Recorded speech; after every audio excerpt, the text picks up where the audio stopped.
Part 1. You'll hear a woman talking on the radio about sport aid. First, you have some time to look at questions 1 to 6.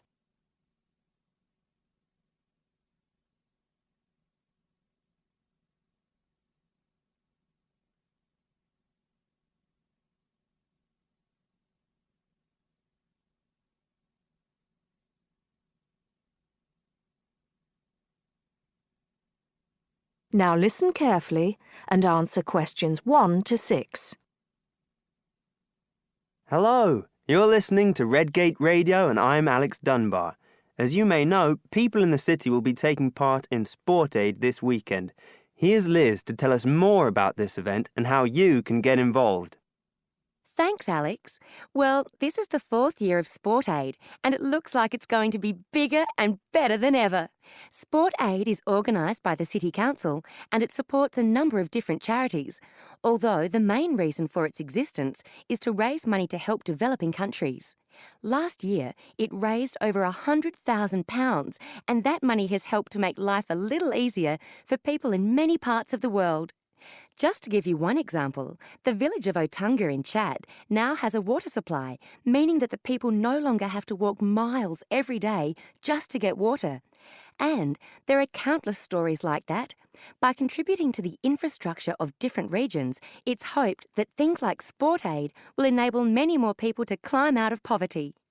Another way in which that happens is by giving people the knowledge and skills to earn money. One of the biggest issues facing people in many poorer areas of the world is education. Something that we take so much for granted can be rare and expensive in some regions.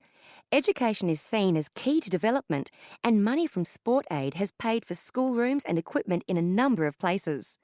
So what can you do to help? There are lots of ways in which you can get involved. First of all, you can go down to the biggest attraction of the day, the Sport Aid charity football match. There will be thousands of people at City Stadium, and all the money raised from the sale of tickets goes to charity. There's much more going on than just a football match, of course. There will also be lots of entertainment for the whole family, including a fair, stalls selling all kinds of food, and even a chance to try out some sports you may not have tried before, like softball and volleyball. It's probably going to be a very active day, so it's best to make sure that everyone is in comfortable clothes before you go down there. It's always a fantastic day out, and it's a great way to show your support. Before you hear the rest of the talk, you have some time to look at questions 7 to 10.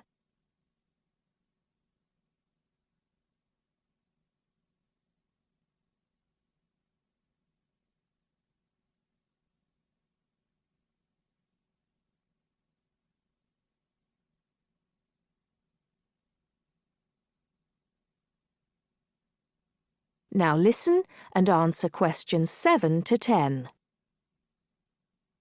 But you're not restricted to being a spectator. Apart from the main event, there are a large number of smaller events taking place across the city. These range from fun runs around the park to games of cricket, and there's sure to be something happening in your area. Contact details are available for the people putting together each event, and you can get those from the council website. We'll be giving you the address for that at the end of the program. It's still not too late to organise your own event, as lots of people around the city are, although you'll have to get going on it now. First of all, do check that there isn't a similar event in your area, and then call the town hall to register your event. The local council needs to approve all events, and you'll stand more chance if you can come up with a sport that's new to some people, rather than just another game of football. Use your imagination, or try the internet to get some ideas.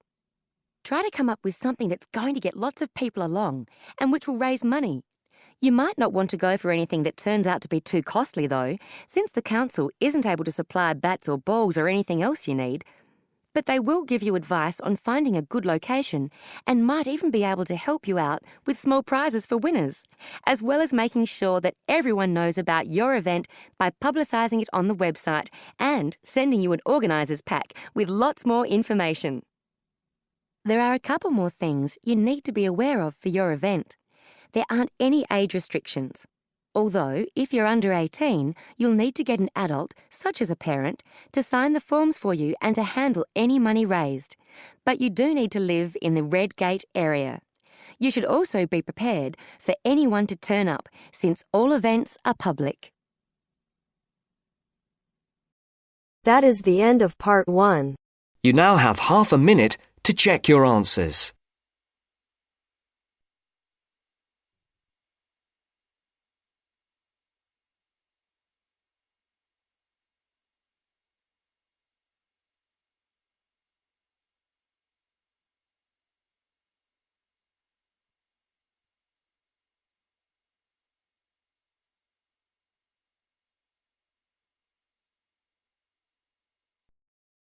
Now turns to part 2. Part 2. You will hear a local radio program about cycling courses in London. First, you have some time to look at questions 11 to 14.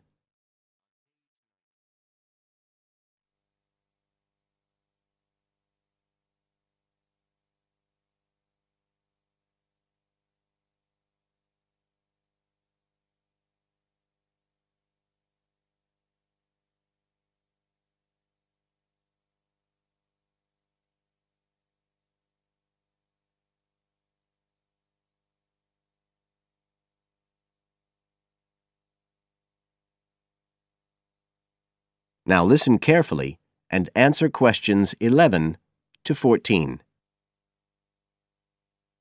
There's been a great deal of interest lately in encouraging people to use bicycles instead of cars as a means of transport. But not everyone is confident about riding a bike at the best of times, let alone in the middle of a city like London.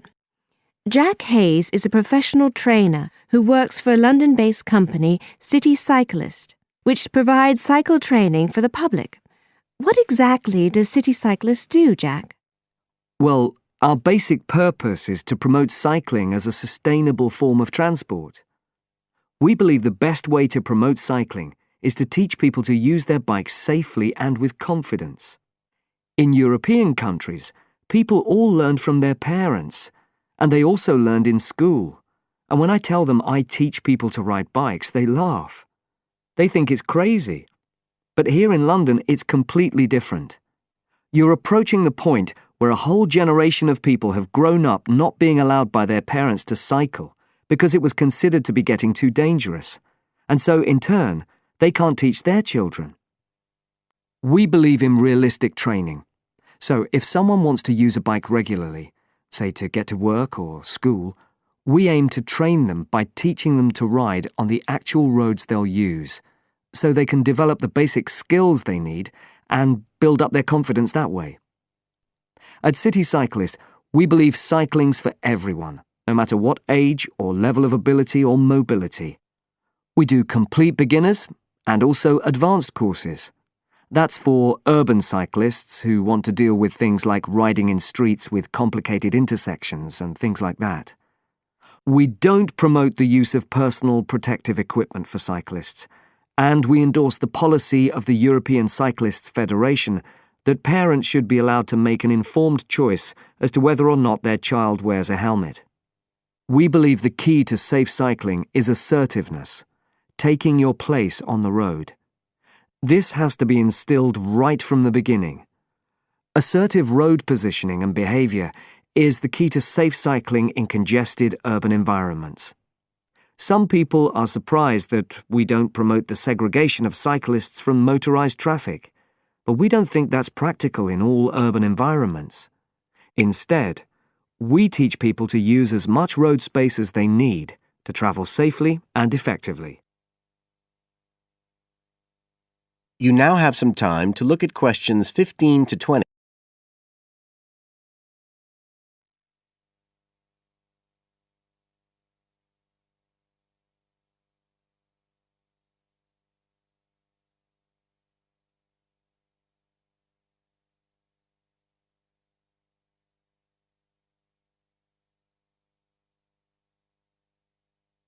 Now listen and answer questions 15 to 20. Now, as well as courses for individuals, City Cyclist provides a number of services for organisations.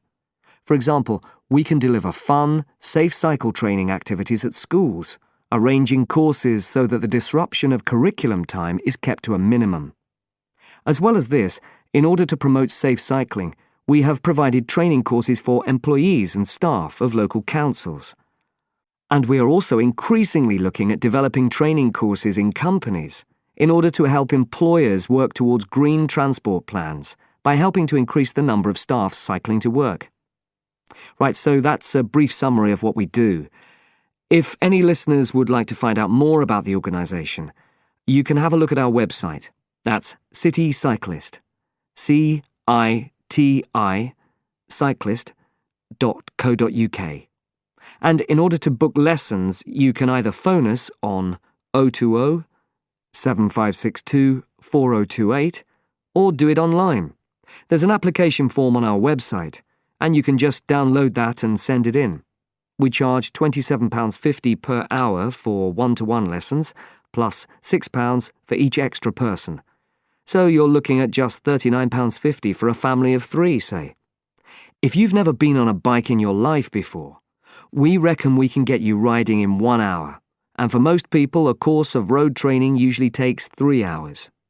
But whether you're a parent or a child, an individual or an institution, we'll be happy to discuss your special needs and make a programme just for you. That is the end of part 2. You now have half a minute to check your answers.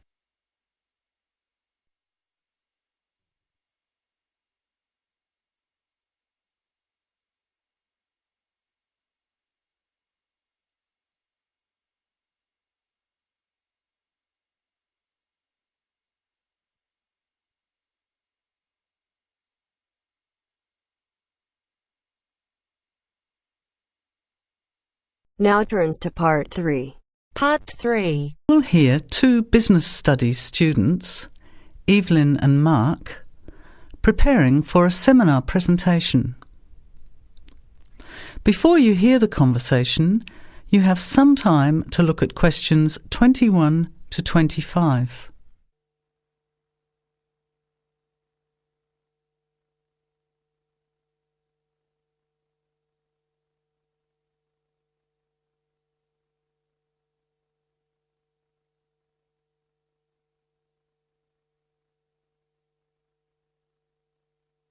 Well, I think the marketing of food would be a good topic. I read a very interesting article the other day about the Canadian food market. I suppose everybody's interested in food, even if it's trying not to eat. Why Canada? I know that's where you come from, but isn't it just all North America, really? No, that's why I thought this article was interesting. Although lots of U.S. companies are well established in Canada, and vice versa, there are still subtle differences between the two markets. It says here, the Canadian market is definitely not a northern clone of the U.S. I like that. And it says that if you understand these differences, it can have a big impact on successful food marketing. So I know that Canada has a big French-speaking population in Quebec. Is this what they're referring to? Not only French and English speakers, there are many different ethnic groups in Canada. It's really quite multicultural. For example, Toronto has large Asian and Italian populations, and Vancouver's got a large Asian population too.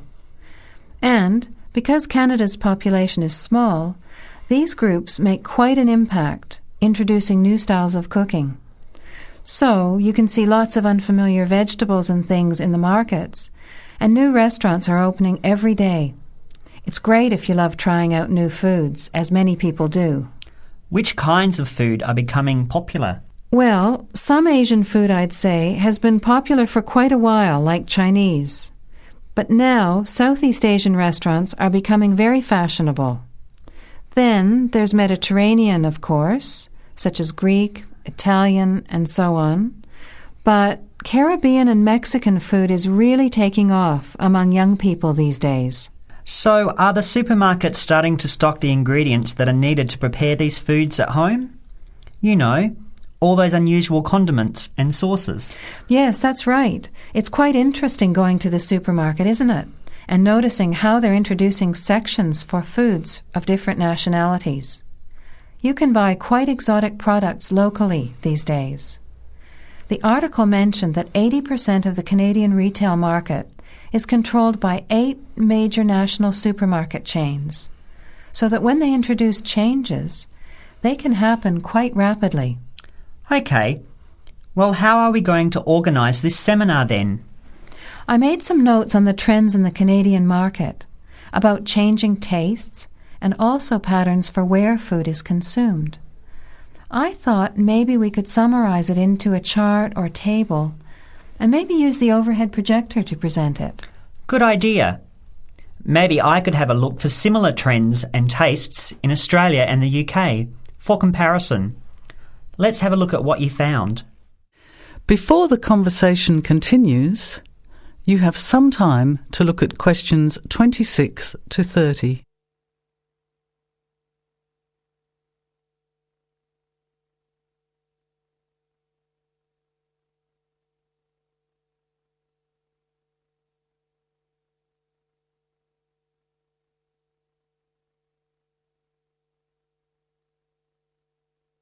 Now, as the conversation continues, answer questions 26 to 30. The most significant trend, it seemed to me, was that Canadians are definitely interested in healthy food. For example, did you know that salads are the 3rd most commonly eaten food in Canadian restaurants? Really? What about organic food then? Is that becoming more popular? Yes, it's definitely moving into the mainstream compared to a few years ago. And a recent survey showed that 4 out of 5 shoppers said that they check the fat and nutritional information on the packet when they're deciding what to buy. What other trends did you find out?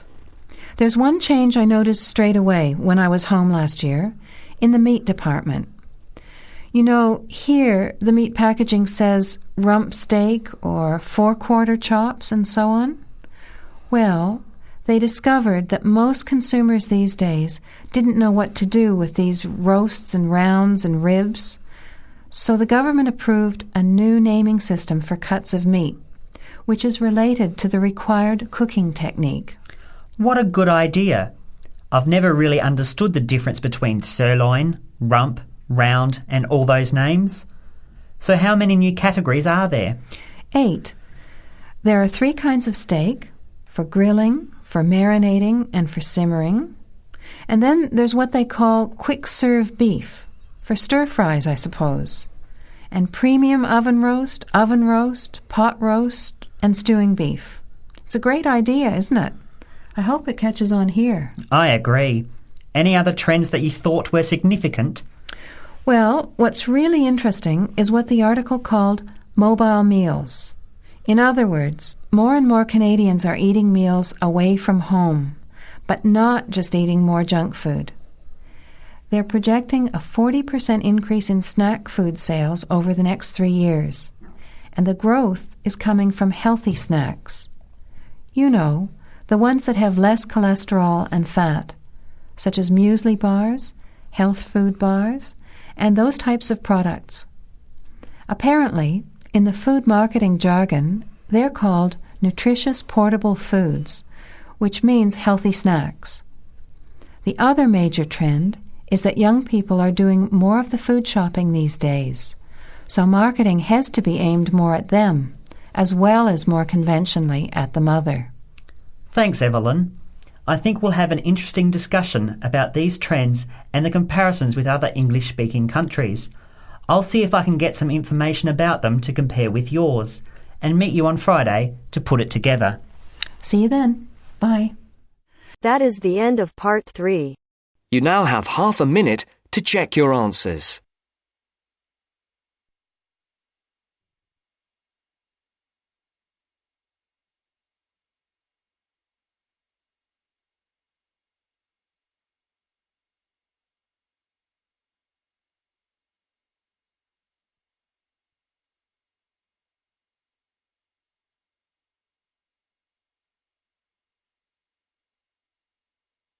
Now turns to Part 4. Part 4. You'll hear a lecturer talking to students about languages. First, you have some time to look at questions 31 to 36.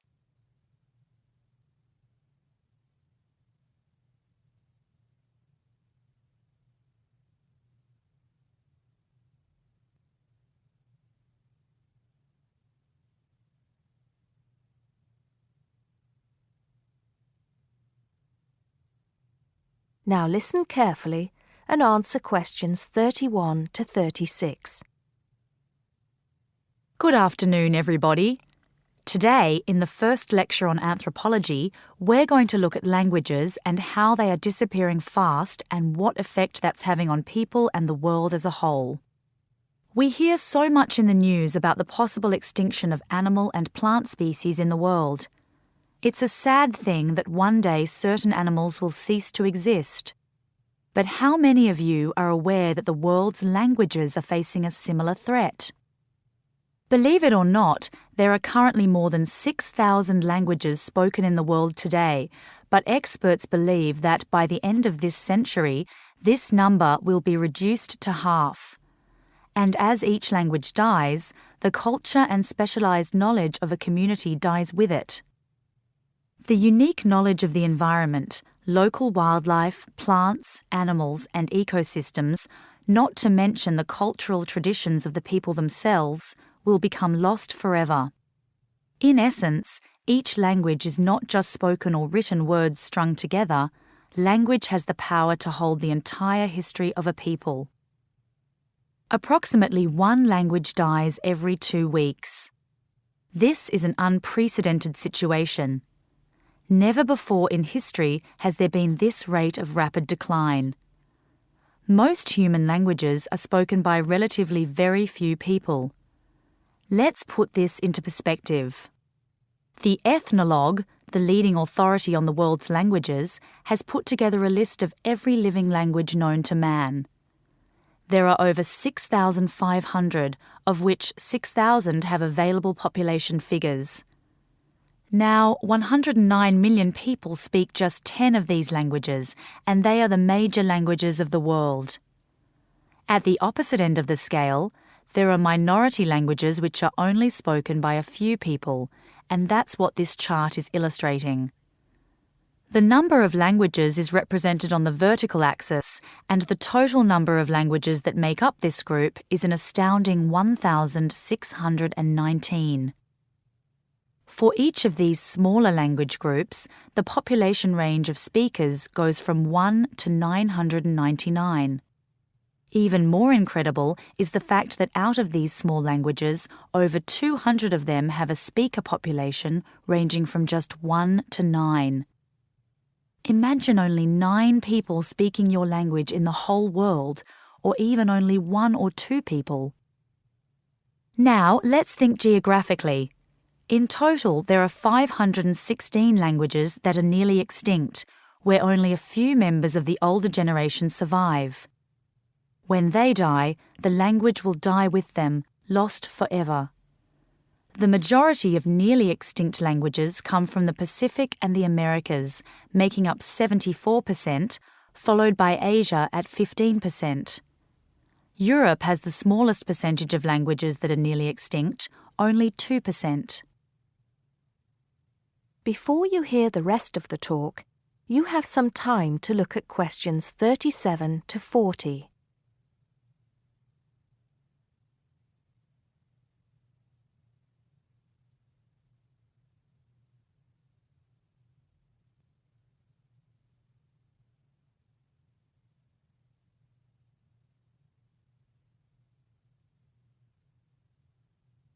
Now listen and answer questions 37 to 40.